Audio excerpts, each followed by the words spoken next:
नमस्कार. आपण आज आलो आहे अरुणाचल प्रदेश या ठिकाणी आणि हे तुम्ही वॉटरफॉल पाहताय याचं नाव आहे नुरा फॉल्स किंवा ह्याला जंग फॉल्स असं सुद्धा म्हणतात. आणि हा धबधबा 100 मीटर उंचीवरून कोसळताना तुम्ही पाहत असतात. पहा,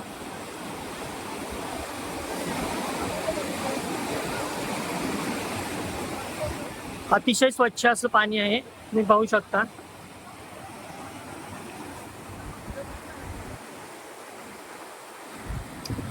हे पहा, नदीचं पाणी सुद्धा तुम्ही पाहू शकता किती स्वच्छ आहे.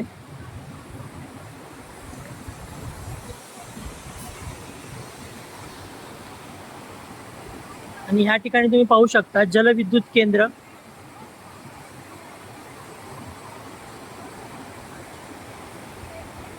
आणि समर्थ नानाचे प्रवासी फोटोग्राफी करताना नुरा फॉल्स येथे